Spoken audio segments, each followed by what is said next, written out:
Welcome. റഹ്മാനാണ്. മൈക്രോബയോളജിയിൽ ഈ video സ്റ്റെറിലൈസേഷനെ കുറിച്ചിട്ടാണ്. Sterilisation. So ഈ വീഡിയോയിൽ നമ്മളിപ്പോൾ എന്താണ് സ്റ്റെറിലൈസേഷൻ എന്ന് പറയും, സം ഡെഫിനിഷൻസ് പറയും, ദെൻ ഒബ്ജക്റ്റീവ്സ് പറയും, ദെൻ ടൈപ്സ് ഓഫ് സ്റ്റെറിലൈസേഷനിലെ മെത്തേഡുകൾ ഏതെല്ലാമാണ് എന്ന് നമ്മൾ പറയും. എന്നിട്ട് നമ്മൾ സ്റ്റെറിലൈസേഷൻ ബൈ ഹീറ്റിലെ ഡ്രൈ ഹീറ്റ് മെത്തേഡിലെ ഹോട്ട് എയർ ഓവൻ വരെ പറയും. ബാക്കിയുള്ളത് മോസ്റ്റ് ഹീറ്റിലെ ഓട്ടോക്ലേവിംഗ് അങ്ങനെയൊക്കെയുള്ള നമ്മൾ അടുത്തടുത്ത വീഡിയോസിലായിട്ടായിരിക്കും പറയും. അപ്പോൾ നമുക്ക് എന്താണ് സ്റ്റെറിലൈസേഷൻ എന്ന് പറഞ്ഞാൽ, സപ്പോസ് ഞാൻ ഈ സംസാരിക്കുന്ന മൈക്ക് അല്ലെങ്കിൽ ഞാൻ എഴുതുന്ന പേന ഇത് സ്റ്റെറിലൈസ് ചെയ്തു എന്ന് പറഞ്ഞാൽ അതിന്റെ അർത്ഥം this is 100% 100% free of all micro organisms എന്നാണ് ഇതിന്റെ അർത്ഥം. സോ ഇതിനകത്ത് വൈറസ് ഉണ്ടോ? ഇല്ല. Bacteria and including it spore ഉണ്ടോ? ഇല്ല. ഫംഗൈ ഉണ്ടോ? ഒന്നുമില്ല. സോ ഇതാണ് sterilisation. So complete absence of micro organism. So complete absence ആണ് ഇവിടെ നമ്മൾ പറയാം, സ്റ്റെറിലൈസേഷനിൽ പറയാം. സോ ഇങ്ങനെ ആബ്സെന്റ് ആക്കാൻ ചെയ്യുന്ന ആ പ്രോസസ്സിനെയാണ് നമ്മൾ സ്റ്റെറിലൈസേഷൻ എന്ന് പറയാം. So it's a process. Sterilisation is a process by which എന്തെങ്കിലും ഒരു സംഭവം അല്ലെ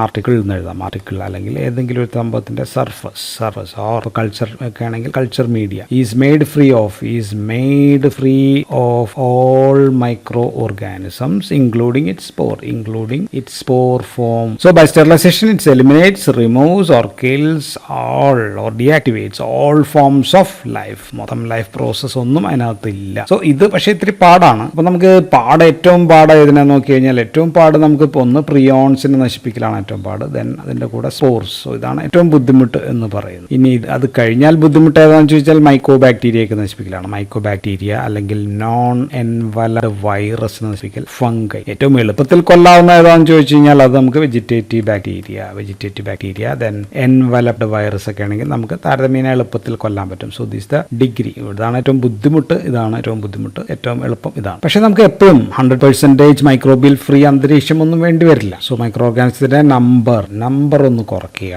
അല്ലെങ്കിൽ ഇൻഫെക്ഷൻ ഉണ്ടാക്കാവുന്ന ആ അവസ്ഥ ഒന്ന് മാറ്റി കിട്ടിയാൽ മതിയായിരിക്കും നമുക്ക്. സോ ഇതിന് നമ്മൾ ചെയ്യുന്നതാണ് ഡിസ്ഇൻഫെക്ഷൻ എന്ന് പറയാം. സോ ഡിസ്ഇൻഫെക്ഷൻ എന്ന് വെച്ചാൽ ഇതാണ്. സോ ഇറ്റ് ഈസ് ഡിസ്ട്രക്ഷൻ ആണ്, അല്ലെങ്കിൽ റിമൂവൽ ഓഫ് മൈക്രോ ഓർഗാനിസം തന്നെയാണ് capable of producing an infection. ഒരു ഇൻഫെക്ഷൻ ഉണ്ടാക്കാവുന്ന മൈക്രോ ഓർഗാനിസത്തിനെ റിമൂവ് ചെയ്യുക, ഡിസ്ട്രക്ട് ചെയ്യുക എന്നുള്ളതാണ്. അപ്പോൾ നമുക്ക് വെജിറ്റേറ്റീവ് ഫോംസിന് മാത്രം കൊന്നാൽ മതി. Vegetative forms of all micro organisms are destroy. സ്പോറിനെ കൊല്ലുമെന്ന് വെച്ച് കഴിഞ്ഞാൽ സ്പോറിനെ കൊല്ലുന്നില്ല എന്നുള്ളതാണ്. Spores are there. Okay, so that's the difference between sterilization and disinfections. ഇവിടെ സ്പോർ ഉണ്ട്. സോ അപ്പോൾ ഇതിനെ നമ്മൾ യൂസ് ചെയ്യുന്ന സാധനങ്ങളെ നമ്മൾ ഡിസ്ഇൻഫെക്റ്റൻസ് എന്ന് വിളിക്കും. സോ ഡിസ്ഇൻഫെക്റ്റൻസ് എന്താണ്? These are chemicals that kill vegetative micro organism. അപ്പോൾ ഇത് എവിടെയാണ് ചെയ്യുന്നത്? ഇത് ഉപയോഗിക്കുന്ന സ്ഥലമാണ് ഇമ്പോർട്ടൻറ്റ്. ശരീരത്തിലോ ജീവനുള്ള ടിഷ്യൂസിലോ അല്ല. It's not on the body. പക്ഷേ നോൺ ലിവിങ് ഓബ്ജക്ട്സിലാണ് ഇത് ഉപയോഗിക്കുക. നോൺ ലിവിങ് ഓബ്ജക്ട്സ് എവിടെയൊക്കെയാണ്? ഫ്ലോർസ് അല്ലെ, വാൾസ്,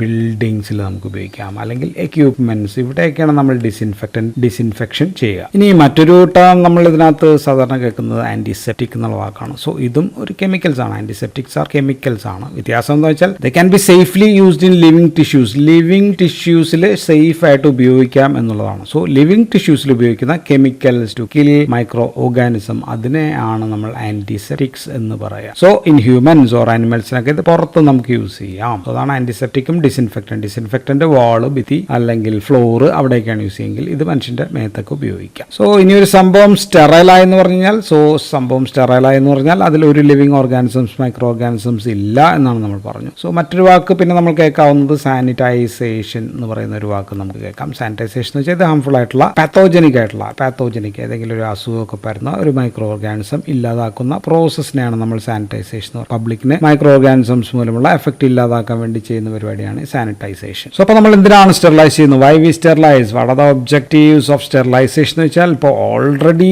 സ്റ്റെറൈൽ ആയിട്ടുള്ള സംഭവം അത് കണ്ടാമിനേഷൻ ഫ്രീ ആക്കുക എന്നുള്ളതാണ്. അതാണ് ഒരു ലക്ഷ്യം എന്ന് പറയുന്നത്. രണ്ടാമത്തത് പാത്തോജനിക് ആയിട്ടുള്ള മൈക്രോ ഓർഗാനിസംസ് അതിന്റെ ട്രാൻസ്മിഷൻ തടയുക എന്നുള്ളതാണ് നമ്മുടെ സ്റ്റെറിലൈസേഷൻ വെച്ച് ഉദ്ദേശിക്കുന്നത്. മൂന്നാമത്തത് ഫുഡ് പ്രോഡക്ട്സ്. സോ അത് നശിക്കാൻ പാടില്ല. അപ്പോൾ നമ്മൾ സ്റ്റെറിലൈസ് ചെയ്യാം. നമ്മൾ മിൽക്ക്, പാല് സ്റ്റെറിലൈസ് ചെയ്യുന്നുണ്ട്. ദെൻ 4 ശരീരത്തിൽ ഉപയോഗിക്കുന്ന മരുന്നുകൾ, ഡ്രഗ്സ് എന്ന് എഴുതാം. സോ ഡ്രഗ്സ് മരുന്നുകൾ ശരീരത്തിൽ ഉപയോഗിക്കുന്നതൊക്കെ അൺവാണ്ടഡ് മൈക്രോ ഓർഗാനിസം ഫ്രീ ആയിരിക്കണം. അഞ്ചാമത്തത് സ്റ്റെറൈൽ ആയിട്ടുള്ള ഡോസേജ് ഫോംസ് ഉണ്ടാക്കുന്ന ഏരിയ, അസെപ്റ്റിക് ഏരിയ എന്നാണ് നമ്മൾ പറയുക. അസെപ്റ്റിക് ഏരിയ കണ്ടാമിനേഷൻ ഫ്രീ ആക്കി വെച്ചാൽ മാത്രമേ അവിടെ നിന്ന് വേറെ മൈക്രോ ഓർഗാനിസം ഒന്നും നമ്മൾ ഉണ്ടാക്കുന്ന ഡോസേജ് ഫോമിൽ വരാതിരിക്കുള്ളൂ. സോ അത് സ്റ്റെറിലൈസ് ചെയ്യാം. ദെൻ ആറാമത്തത് പ്യുവർ കൾച്ചർ. നമ്മൾ കൾച്ചർ മെത്തേഡ് പറഞ്ഞു. മൈക്രോബയോളജി എക്സ്പെരിമെന്റ്സിലൊക്കെ നമ്മൾ അൺവാണ്ടഡ് ആയിട്ടുള്ള മൈക്രോ ഓർഗാനിസം അന്തരീക്ഷത്തിനെ കണ്ടാമിനേഷൻ തടയുക. സോ ഇങ്ങനെ പലവിധ ലക്ഷ്യത്തിലാണ് നമ്മൾ ഈ സ്റ്റെറിലൈസേഷൻ ഒക്കെ ചെയ്യുക. അപ്പോൾ നമുക്കിനി മെത്തേഡ്സ്, എന്തെല്ലാം മെത്തേഡ്സ് ആണ് നമ്മൾ ഉപയോഗിക്കുന്നത്. സ്റ്റെറിലൈസേഷൻ എന്ന് പറഞ്ഞു കഴിഞ്ഞാൽ മെത്തേഡ്സ് 1 ഈസ് ഫിസിക്കൽ മെത്തേഡാണ്. ഫിസിക്കൽ മെത്തേഡ് നമുക്ക് ചെയ്യാം. അപ്പോൾ രണ്ടാമത്തെ സ്വാഭാവികമായിട്ട് നമ്മൾ കെമിക്കലിനെ കുറിച്ചായിരിക്കും ആലോചിക്കും. കെമിക്കൽ മെത്തേഡ് ഉണ്ട്. മൂന്നാമത്തത് നമുക്ക് മെക്കാനിക്കൽ മെത്തേഡ്സ് നമുക്ക് ചെയ്യാം. പിന്നെ മെക്കാനിക്കലും ഫിസിക്കലും ഇതൊക്കെ കമ്പൈൻ ചെയ്തും ചെയ്യാം കേട്ടോ. നമുക്ക് പറഞ്ഞാൽ ആദ്യം ഫിസിക്കൽ ചെയ്യുന്നു, ദെൻ കെമിക്കൽ, അങ്ങനെയൊക്കെ ചെയ്യാം. സോ ഫിസിക്കൽ മെത്തേഡ്സിൽ ഏറ്റവും പ്രധാനപ്പെട്ടത് ഹീറ്റാണ്, ചൂടാണ്, തീയാണ് നമ്മൾ ഉപയോഗിക്കുക. സോ സൺലൈറ്റ് ചൂടൊക്കെ തരുന്നതാണ്. അത് റേഡിയേഷൻസിൽ നമുക്ക് പിടുത്താം. എങ്കിലും ഹീറ്റിനകത്ത് നമ്മൾ പ്രധാനമായിട്ട് പറയുന്നത് ഡ്രൈ ഹീറ്റ് മെത്തേഡ് ഉണ്ട്. ഓക്കെ, പിന്നെ ഉള്ളത് മോയിസ്റ്റ് ഹീറ്റ് മെത്തേഡാണ്. Moist heat and dry heat method. So dry heat എന്ന് വെച്ചാൽ വെറുതെ ചൂടാണ്. സോ അതിൽ നമ്മൾ ഉപയോഗിക്കുന്നത് റെഡ് ഹീറ്റാണ് ഒരെണ്ണം, ദെൻ ഫ്ലെയിമിംഗ് എന്ന് പറയുന്ന ഒരെണ്ണം, ദെൻ നമുക്ക് പഠിക്കാനുള്ളത് പ്രധാനം ഹോട്ട് എയർ ഓവൻ ആണ് നമുക്ക് പഠിക്കാനുള്ളത്, ദെൻ ഇൻസിനറേഷൻ. സോ ഇത് നമ്മൾ ഈ വീഡിയോയിൽ നമ്മൾ ഡിസ്ക്രൈബ് ചെയ്യും. സോ ഇനി ഡ്രൈ ഹീറ്റ് അല്ലാതെ നമ്മൾ പറഞ്ഞത് മോയിസ്റ്റ് ഹീറ്റ് ആണ്. മോയിസ്റ്റ് ഹീറ്റിനകത്ത് നമുക്ക് വേപ്പറൈസ്ഡ് മോയിസ്ചർ ആണ് നമ്മൾ ഉപയോഗിക്കുക. സോ ഇത് നമ്മൾ ഉപയോഗിക്കുന്നത് ബിലോ 100 ഡിഗ്രിയിൽ നമുക്ക് ഉപയോഗിക്കാം, ബിലോ 100 ഡിഗ്രി. ദെൻ പിന്നെ 100 ഡിഗ്രിയിലുള്ളത് നമുക്ക് ചെയ്യാം, ദെൻ എബവ് 100 ഡിഗ്രിയിലും നമുക്ക് ചെയ്യാം. സോ അങ്ങനെ പല മെത്തേഡ് ഉണ്ട്. ആൻഡ് ഇപ്പോൾ ഉദാഹരണങ്ങൾ പറയുകയാണെങ്കിൽ വാക്സിൻ ബാത്ത് ഉണ്ട്, പാസ്റ്റുറൈസേഷൻ ഉണ്ട്, ദെൻ ഇൻപിസേഷൻ ഉണ്ട്, ദെൻ ടിൻഡലൈസേഷൻ ഉണ്ട്, ബോയിലിംഗ് ഉണ്ട്. ദെൻ ഏറ്റവും പ്രധാനം നമ്മൾ ഹൈ പ്രഷറിൽ ഉപയോഗിക്കുന്നത് നമ്മൾ പറയുന്നത് ഓട്ടോക്ലേവിംഗ് ആണ്. ഓട്ടോക്ലേവിംഗ് നമ്മൾ മെത്തേഡ്. ദെൻ പിന്നെ റേഡിയേഷൻ നമ്മൾ ഓൾറെഡി പറഞ്ഞു. റേഡിയേഷൻ നമുക്ക് ഉപയോഗിക്കാം. റേഡിയേഷനിൽ നമ്മൾ ഉപയോഗിക്കുന്നത് പ്രധാനമായിട്ട് ഗാമ റേസ് ആണ് നമ്മൾ ഉപയോഗിക്കുക. റേഡിയേഷൻ എന്ന് പറയുമ്പോൾ പിന്നെ ആൽഫ ബീറ്റ ഗാമ ഒക്കെ പറയും നമ്മളെങ്കിലും ഇതാണ് നമ്മൾ ഉപയോഗിക്കുക. പിന്നെ നമുക്ക് ഉപയോഗിക്കാവുന്നത് UV റേസും നമുക്ക് ഉപയോഗിക്കാം. സോ റേഡിയേഷൻ നമുക്ക് അയോണൈസ്ഡ് ആൻഡ് അൺഅയോണൈസ്ഡ് എന്നൊക്കെ പറഞ്ഞ് നമുക്ക് തിരിക്കാം. ഇനി കെമിക്കൽ മെത്തേഡിൽ നമുക്ക് ഉപയോഗിക്കാവുന്നത് ഒന്ന് ഗ്യാസസ് ആണ്. ഗ്യാസസ് നമുക്ക് ഉപയോഗിക്കാം. ഉദാഹരണത്തിന് ഫോർമാൽഡിഹൈഡ് നമുക്ക് ഉപയോഗിക്കാം, HO എന്ന് എഴുതാം എളുപ്പത്തിന്. ദെൻ എത്തിലീൻ ഓക്സൈഡ് നമുക്ക് ഉപയോഗിക്കാം, ബീറ്റ പ്രൊപ്പിയോ ലാക്ടോൺ നമുക്ക് ഉപയോഗിക്കാം. ഇതൊക്കെ ഉപയോഗിക്കാം. ദെൻ ഗ്യാസ് പറഞ്ഞു കഴിഞ്ഞാൽ പിന്നെ ലിക്വിഡ്സ് ഏതൊക്കെയാണെന്ന് ചോദിക്കും. ലിക്വിഡ്സ് എന്ന് പറയുമ്പോൾ ആൽക്കഹോൾ നമ്മളെപ്പോഴും ഉപയോഗിക്കാറുണ്ട്, ആൽഡിഹൈഡ് നമ്മൾ ഉപയോഗിക്കാറുണ്ട്, ഫിനോൾസ് നമുക്ക് ഉപയോഗിക്കാം, ദെൻ ഹാലോജൻസ് നമുക്ക് ഉപയോഗിക്കാം. ഇതല്ലാതെ നമുക്ക് ഉപയോഗിക്കാവുന്ന ഹെവി മെറ്റൽസ് നമുക്ക് ഉപയോഗിക്കാം, സർഫാക്ടൻസ് നമുക്ക് ഉപയോഗിക്കാം, ഡൈസോ. ഇതെല്ലാം ലിക്വിഡ്സിലും അല്ലെങ്കിൽ കെമിക്കൽസിൽ വരുന്നതാണ്. ദെൻ മെക്കാനിക്കൽ മെത്തേഡ്സിൽ നമുക്കുള്ളത് പ്രധാനമായിട്ടും ഫിൽട്രേഷൻ ആണ്. ഫിൽട്രേഷൻ നമുക്ക് ഉപയോഗിക്കാം. ഉദാഹരണത്തിന് സീഡ്സ് ഫിൽട്ടർ, നമുക്കത് പിന്നീട് ഡിസ്ക്രൈബ് ചെയ്യാം, ആസ്പെറ്റോസ് ഒക്കെ വെച്ചിട്ടുള്ളത്. ദെൻ സിൻറ്റേർഡ് ഗ്ലാസ് ഫിൽറ്റർ ഉണ്ട്. സിൻറ്റേർഡ് ഗ്ലാസ് ഫിൽറ്റർ നമുക്ക് ഉപയോഗിക്കാം. ഉദാഹരണത്തിന് മോട്ടൺ ഫിൽറ്റർ എന്ന് പറയുന്ന സംഭവം. ദെൻ സെറാമിക് ഓർ ബെർഗ്ഫോൾ ഫിൽറ്റർ നമുക്ക് ഉപയോഗിക്കാം. ഫിൽറ്റർ കാൻഡിൽ അതിനകത്ത് ഉപയോഗിക്കാം. ദെൻ മെംബ്രെയിൻ ഫിൽറ്റേഴ്സ് ഉണ്ട്. മെംബ്രെയിൻ ഫിൽറ്റേഴ്സ് നമുക്ക് ഉപയോഗിക്കാം. മില്ലിപോർസ് ഓർ അൾട്രാ ഫിൽറ്റേഴ്സ് ഒക്കെ ഇതിൽപ്പെടും. ഇനി ഇതൊക്കെ കമ്പൈൻ ചെയ്ത് ഉപയോഗിക്കാൻ നമ്മൾ പറഞ്ഞു. ഇനി നമുക്ക് ഏതെല്ലാം മെറ്റീരിയൽസിന്, ഏതെല്ലാം സാധനങ്ങൾക്ക് ഏതെല്ലാം മെത്തേഡ്സ് ആണ് ഉപയോഗിക്കുന്നത്, സാധാരണ ഉപയോഗിക്കുന്ന മെത്തേഡ്സ് ആണ് നോക്കാം. ഉദാഹരണം ഇനോക്കുലേറ്റിംഗ്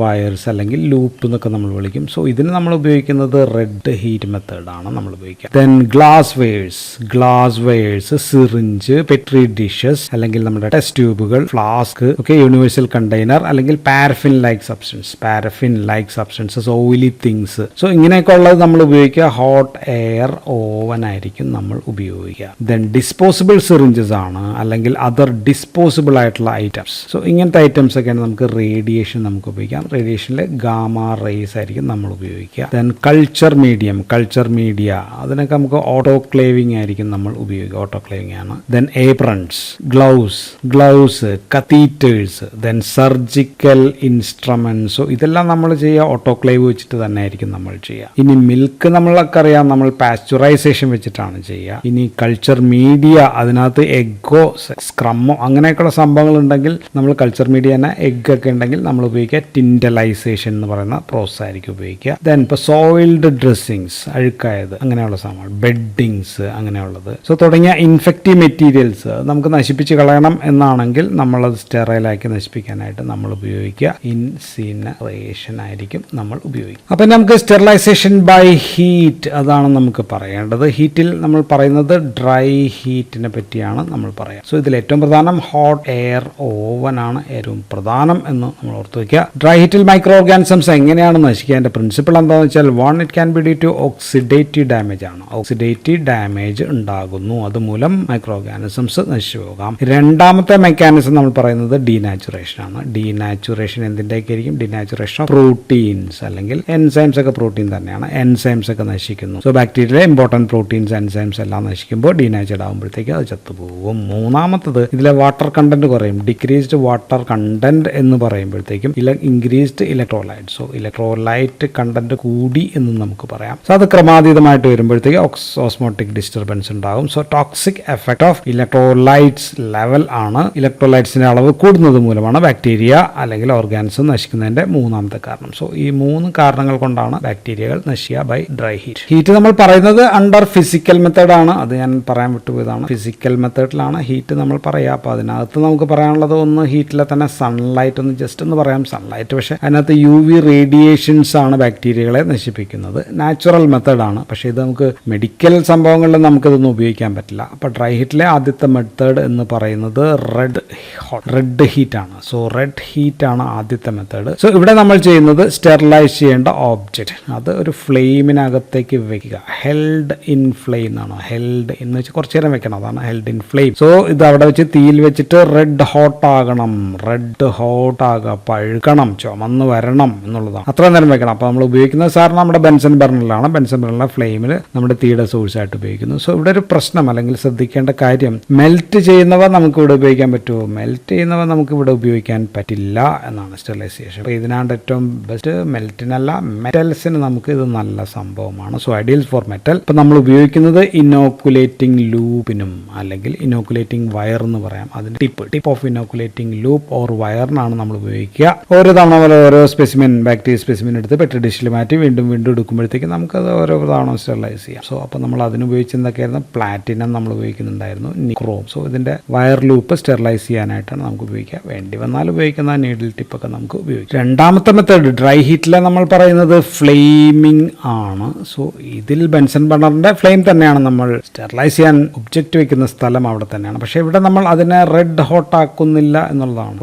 ചുട്ട് പഴുക്കുന്നില്ല, ചുവന്നതാകുന്നില്ല എന്നുള്ളതാണ്. So object are passed through Bunsen burner. So red ഹീറ്റിൽ ഒബ്ജക്ട്സ് ആർ ഹെൽഡ് എന്നാണ് നമ്മൾ ഉപയോഗിച്ചത്. കുറച്ചു നേരം വെക്കുന്നുണ്ടായിരുന്നു. ഇത് ജസ്റ്റ് പാസ് ചെയ്ത് പോകുന്നേ ഉള്ളൂ. അണ്ടിൽ റെഡ് ഹോട്ട് എന്നാണ് ഇവിടെ പറഞ്ഞത്. പക്ഷേ ഇതല്ല, ഇവിടെ ജസ്റ്റ് പാസ്ഡ് ആണ്. സോ ഇതാണ് നമ്മൾ ഉപയോഗിക്കുന്നത് പ്രധാനമായിട്ടും. നമ്മൾ ഗ്ലാസ് ലൈറ്റ്സ് നമ്മൾ ബെൻസൺ ബർണറിന്റെ മുകളിൽ ഒന്ന് കാണിച്ച് അങ്ങോട്ട് ഉണക്കി ഒന്ന് സ്റ്റെറിലൈസ് ചെയ്തിരിക്കുന്നു. പിന്നെ നമ്മൾ ഉപയോഗിക്കുന്നത് കൾച്ചർ മീഡിയയുടെ മൗത്ത്. കൾച്ചർ മീഡിയ ഇങ്ങനെ ഇരിക്കുകയാണെങ്കിൽ അതിൻ്റെ ആ മൗത്ത് നമ്മൾ സ്റ്റെറിലൈസ് ചെയ്യാനായിട്ട് ഉപയോഗിക്കാം. വേണമെങ്കിൽ സ്കാൽപ്പൽസിനൊക്കെ നമുക്ക് വേണമെങ്കിൽ ഉപയോഗിക്കാം. ഇനി മൂന്നാമത്തെ third one dry heat method നമ്മൾ പറയുന്നത് ഇൻസിനറേഷൻ ആണ്. ആൻഡ് ഇൻസിനറേഷൻ ഒരു ഡിസ്ട്രക്റ്റീവ് മെത്തേഡാണ്. സോ ദിസ് എ ഡിസ്ട്രക്റ്റീവ് മെത്തേഡാണ്. സ്റ്റെറിലൈസ് ചെയ്ത് വീണ്ടും ഉപയോഗിക്കലല്ല നമ്മുടെ ലക്ഷ്യം, അത് നശിപ്പിച്ച് കളയലാണ്. തീ ഉപയോഗിച്ചിട്ട് ചാരമാക്കുന്നു. സോ റെഡ്യൂസ് ടു ആഷസ്, ചാരമാക്കി മാറ്റുകയാണ്. പിന്നെ നമ്മൾ യൂസ് ചെയ്യില്ല. So incineration is a destroying contaminated clothing residues നമുക്ക് കളയാം. Burn to ash at high temperature. So this an irreversible process ആണ്. പ്രധാനമായിട്ട് നമ്മൾ ചെയ്യുന്നത് സോയിൽഡ് ആയിട്ടുള്ള സോയിൽ ഡ്രസ്സിങ്സ് ഉപയോഗിക്കാം. കണ്ടാമിനേറ്റഡ് ക്ലോത്ത്സ് നമ്മൾ ഉപയോഗിക്കാം. അങ്ങനെയൊക്കെയുള്ള സംഭവങ്ങൾ. ദെൻ പിന്നെ അനിമൽ കാരക്കാസസ്, മൃഗങ്ങളുടെ കാരക്കാസസ് അല്ലെങ്കിൽ അവിടെ നമ്മുടെ സ്കിൻ ഒക്കെ ഉള്ള സംഭവങ്ങൾ. ദെൻ ബെഡിങ്സ് നമുക്ക് ഉപയോഗിക്കാം. Then pathological slides, pathological materials നമുക്ക് ഉപയോഗിക്കാം. ദെൻ അവിടെ സാമ്പിൾസ്. സോ ഇതിങ്ങനെയൊക്കെയുള്ള സാധനം ആവശ്യമില്ല ഇനി സൂക്ഷിച്ച് വെക്കേണ്ട. സോ കത്തിച്ച് കളയുക എന്നുള്ളതാണ്. സോ അപ്പോൾ സ്റ്റെറിലൈസ് ചെയ്ത് കളയുക. സോ എല്ലാം ഇറിവേഴ്സിബിൾ ആയിട്ട് നശിപ്പിച്ച് കളയുന്നതിന് മുമ്പ് ഒന്ന് സ്റ്റെറിലൈസ്ഡ് ആക്കി മൈക്രോബ്സ് കൂടി നശിക്കപ്പെടും എന്ന് ഉറപ്പുവരുത്തുന്നതാണ് ഇൻസിനറേഷൻ. പിന്നെ അടുത്ത മെത്തേഡ് നമുക്ക് പറയേണ്ടത് ഹോട്ട് എയർ ഓവൻ ആണ്. നമുക്ക് പറയേണ്ട ഡ്രൈ ഹീറ്റിലെ അടുത്ത മെത്തേഡ്. ആൻഡ് പ്രിൻസിപ്പിൾ നമ്മൾ ഓൾറെഡി പറഞ്ഞു. അപ്പോൾ അത് പറയേണ്ടി ഒരു ഹോട്ട് എയർ ഓവൻ മാത്രം ചോദിച്ചു കഴിഞ്ഞാൽ. സോ ഇതാണ് മോസ്റ്റ് വൈഡ്ലി യൂസ്ഡ് മെത്തേഡ് എന്ന് പറയുന്നത് ഹോട്ട് എയർ ഓവൻ ആണ് ഡ്രൈ ഹീറ്റ് മെത്തേഡിലെ. സോ അപ്പോൾ ഇതിനൊരു ഹോട്ട് എയർ ഓവൻ നമുക്ക് വേണം എന്നുള്ളതാണ്. സോ ഞാൻ ജസ്റ്റ് വെറുതെ വരയ്ക്കുകയാണ്. സോ ഇതിനകത്ത് സ്റ്റെറിലൈസ് ചെയ്യേണ്ട സാധനങ്ങൾ എന്ത് ചെയ്യണം? ഒരു നിശ്ചിത നേരത്തിന് നമ്മൾ ഹോൾഡിംഗ് ടൈം എന്നാണ് പറയുക. ഹോൾഡിംഗ് ടൈം നേരം വെക്കണം. ആൻഡ് നിശ്ചിത ടെമ്പറേച്ചർ, അതിന് നമ്മൾ ഹോൾഡിംഗ് ടെമ്പറേച്ചർ. സോ ഒരു ഹോൾഡിംഗ് ടൈം ഉണ്ട്, ഒരു ഹോൾഡിംഗ് ടെമ്പറേച്ചർ ഉണ്ട്. സോ അത്രയും സമയം അത്രയും ടെമ്പറേച്ചറിൽ വെക്കണം. സാധാരണ അത് 160 ഡിഗ്രിയാണ്. 2 hours 2 മണിക്കൂർ നേരമാണ് സാധാരണ നമ്മൾ വെക്കുക. വേണമെങ്കിൽ അത് കൂട്ടി 170 ഡിഗ്രി ആക്കാം. ഇപ്പോൾ നമ്മൾ ടെമ്പറേച്ചർ 1 hour. സമയം നമ്മൾ ഹോൾഡിംഗ് ടൈം എന്ന് പറയുന്നത് 1 hour ആക്കി ചുരുക്കാം. ദെൻ 180 ഡിഗ്രി സെൻറ്റിഗ്രേഡിൽ വെച്ച് കഴിഞ്ഞാൽ വെറും 30 മിനിറ്റ് മതി എന്നുള്ളതാണ്. ഇതല്ലാതെ നമുക്ക് 160 താഴെ ചെയ്യാൻ പറ്റുമെന്ന് വെച്ചാൽ 150 ഡിഗ്രി ആണെങ്കിൽ 2.5 മണിക്കൂർ വെക്കണം. 140 ഡിഗ്രി ആണെങ്കിൽ 3 മണിക്കൂർ തികച്ചും വെക്കണം. സോ ഇതാണ് നമ്മൾ സാധാരണ യൂസ് ചെയ്യുന്നത്. ഇതൊക്കെയാണ് നമ്മൾ യൂസ് ചെയ്യുന്ന ടെമ്പറേച്ചർ. സോ അപ്പോൾ ഇതിനായിട്ട് സ്റ്റെറിലൈസ് ചെയ്യേണ്ട സംഭവങ്ങൾ നമ്മൾ എന്ത് ചെയ്യണം? ആദ്യം 160 ഡിഗ്രി എത്താനായിട്ട് വെയിറ്റ് ചെയ്യണം. എന്നിട്ട് 2 മണിക്കൂറാണ്, അല്ലാതെ വെയിറ്റ് വയ്ക്കുന്നു 2 മണിക്കൂർ സെറ്റ് ചെയ്ത് വെച്ചിട്ട് 160 ഡിഗ്രി സെറ്റ് ചെയ്ത് വെച്ച് 2 മണിക്കൂറല്ല 160 ഡിഗ്രി ടെമ്പറേച്ചർ ആയി കഴിഞ്ഞിട്ട് അവിടെ നിന്ന് 2 മണിക്കൂർ അവിടെ നിന്ന് 2 മണിക്കൂർ. സോ മൊത്തം ചൂടായി വരാനുള്ളത് എല്ലാം ചേർത്ത് 2 മണിക്കൂർ അല്ല.